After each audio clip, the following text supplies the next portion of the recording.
আসসালামু আলাইকুম বন্ধুরা। মোটর বা কন্ট্রোল বক্সের তার গরম হয়ে ক্লিপ পড়ে যাওয়ার যে সমস্যা, এই সমস্যাটা যাদের যাদের গাড়িতে আছে একমাত্র ওনারাই বলতে পারবেন এটা কত বড় অসহ্যকর বা বিরক্তিকর একটা যন্ত্রণা বা কত বড় একটা সমস্যা। এই যে সমস্যাটা কেন হয়, এটা সমাধান কিভাবে করতে হয়, এটার বিষয়ে বিস্তারিত আলোচনা করব বা কাজটা যাতে সম্পূর্ণ সঠিকভাবে করতে পারেন এই বিষয়টা আমি আপনাদেরকে আজকে দেখাবো। তো ভিডিওটা আপনাদের অত্যন্ত কাজে আসবে। ভিডিওটা একদম না টেনে সম্পূর্ণ ভিডিওটা দেখবেন। তাছাড়া আমার প্রত্যেকটা কথা আপনারা মনোযোগ দিয়ে শোনার চেষ্টা করবেন। তো দেখেন আমার হাতে একটা কন্ট্রোল বক্স, এই কন্ট্রোল বক্সের তারগুলো যদি একটু ভালোভাবে দেখাই, দেখেন তারগুলো কেমন পড়ে গেছে, কালো হয়ে গেছে। ক্লিপগুলো কিন্তু ভালোই আছে, কিন্তু তারটা নষ্ট হয়ে গেছে। তো এই যে তারটা এভাবে নষ্ট হইলো, এটার কারণ কি? নিশ্চয়ই এটার একটা কারণ আছে। চলেন এই কারণটা খুঁজতে হলে আমাকে চলে যেতে হবে মোটরের যে তার, ওই তারটার উপরে একটু নজর দিতে হবে। তো দেখেন মোটরের যে তার, মূলত সমস্যাটা হচ্ছে মোটরের তার থেকেই মূলত সমস্যাটা হচ্ছিল। তো এই যে মোটরের যে ক্লিপগুলা, মোটরের তারের যে ক্লিপ, এই ক্লিপগুলা যিনি লাগাইছে উনি সঠিকভাবে এই ক্লিপগুলা লাগাইতে পারে নাই। যার ফলে মোটরের তারটা তো গেছেই নষ্ট হয়েছে তো হয়েছে, তার সাথে সাথে খেসারত হিসাবে আমার যে কন্ট্রোল বক্সের তার এটাকেও নষ্ট করে ফেলছে। তো এখন এটার যে সঠিক সমাধান এটা আপনি কিভাবে করবেন? তো দেখেন এখানে আমার তারটা মোটামুটি ভালোই আছে, মোটরের তারও ভালো আছে, শুধু ক্লিপের যে অংশটা এটা কিছু অংশ পুড়ে গেছে। একইভাবে কন্ট্রোল বক্সের যে তার এটাও কিছু অংশ পুড়ে গেছে। তো যেহেতু আমার সম্পূর্ণ তারটা ভালো আছে, আমি এটা কাজ করতে পারবো। আর যদি আপনার ক্ষেত্রে বিষয়টা এমন না হয়, আপনার তারগুলো যদি খারাপ থাকে বা তারটা যদি ভালো না থাকে, সেক্ষেত্রে আপনি তার অবশ্যই পরিবর্তন করতে হবে। মোটরের ক্ষেত্রে মোটরের ভেতর থেকে পরিবর্তন করতে হবে, আর কন্ট্রোল বক্সের ক্ষেত্রে কন্ট্রোল বক্সের ভেতর থেকে তার পরিবর্তন করতে হবে। তো যেহেতু আমার এখানে তারটা ভালো আছে, আমি এখন এটাতে কাজ করব। তো এটাতে সঠিক যে কাজটা, এটা যেভাবে যেভাবে আমি করব আপনারা ঠিক একইভাবে করবেন। দেখবেন আপনার মোটরের বা কন্ট্রোল বক্সের যে ক্লিপ, এগুলো পুড়বে না, গরমই হবে না, পুরা তো অনেক দূরের কথা। আপনার তারই গরম হবে না, পুড়বেটা কেন? তো এর জন্য আমাকে যা করতে হবে, যেতটুকু অংশ পুড়ে গেছে আমি পুরা অংশটাকে কেটে বাদ দিয়ে দেব। এই যে কন্ট্রোল বক্সের যে তিনটা তার, এই তিনটা তারই দেখেন আমি সমান করে কেটে ফেলছি। যেতটুকু অংশ পোড়া ছিল আমি পোড়া অংশটা কেটে ফেলে দিছি। তো এখন আমি এখানে ক্লিপ লাগানোর জন্য যতটুকু তার কাটার প্রয়োজন আমি অতটুকু তার কেটে ফেলবো। তিনটা তারই একইভাবে আমি কেটে ফেলবো। তো দেখেন আমি তিনটা তারই কেটে ফেলছি। তিনটা তার কাটার পরে আমি একটা জিনিস লক্ষ্য করে দেখলাম যে তারের যেই ভেতরে যে অবস্থা, তারগুলো একেবারে কালো হয়ে গেছে, ময়লা হয়ে গেছে, কালো হয়ে গেছে।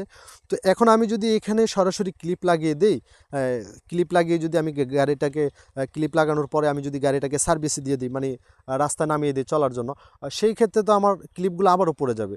তো এর জন্য আমাকে যা করতে হবে, আমি আজকে সেটাই করব। যাতে আমার ক্লিপগুলো না পড়ে যায়, এটার জন্য যা যা করা দরকার আমি আজকে ঠিক তাই করব। তো এর জন্য আমাকে সর্বপ্রথম আপনার তারের যে ময়লাটা, এই ময়লাটাকে পরিষ্কার করতে হবে। আপনার কাছে যদি ভালো কোনো কেমিক্যাল থাকে আপনি কেমিক্যাল দিয়ে পরিষ্কার করবেন। যদি ভালো কোনো কেমিক্যাল না থাকে, তাহলে আমি যেভাবে পরিষ্কার করতেছি তারটাকে আপনারা ঠিক একইভাবে তারগুলোকে পরিষ্কার করে নেবেন। দেখেন আমি এক এক করে সবগুলো তারই এভাবে পরিষ্কার করে নেব। এই যে দেখেন আমি তারগুলোকে পরিষ্কার করে ফেলছি। এখন এখানে আমি ক্লিপ লাগাবো। এখানে আমি ক্লিপ লাগাবো। এই যে দেখেন আমি খুবই নরমাল যে ক্লিপগুলো আছে এই ক্লিপগুলাই এখানে লাগাবো। একেবারেই নরমাল ক্লিপগুলা। যদিও ক্লিপগুলা নরমাল, আমার কাজের যে কোয়ালিটি এটা কিন্তু আমি একেবারেই নরমাল করার চেষ্টা করব না। কাজের কোয়ালিটি আমি অত্যন্ত হাই কোয়ালিটির করার চেষ্টা করব। তো এখন আমি এখানে দেখেন ক্লিপগুলা লাগিয়ে ফেলছি। যে ক্লিপগুলা নরমাল, যদিও ক্লিপগুলা নরমাল, এই নরমাল ক্লিপ দিয়ে আমি কাজটাকে সম্পন্ন করব। তো দেখেন আমি ক্লিপগুলা লাগিয়ে ফেলছি। তো এখন আমি এটাতে রাং ঝালাই করে দেব। রাং ঝালাই করে দিলে আমার বিদ্যুতের যে ঘাটতি বা লুজ যে একটা কানেকশন, এটা একেবারেই হবে না বললেই চলে। যে লুজ কানেকশন থাকার কোনো সম্ভাবনা থাকবে না যদি আমি রাং ঝালাই করে দিই।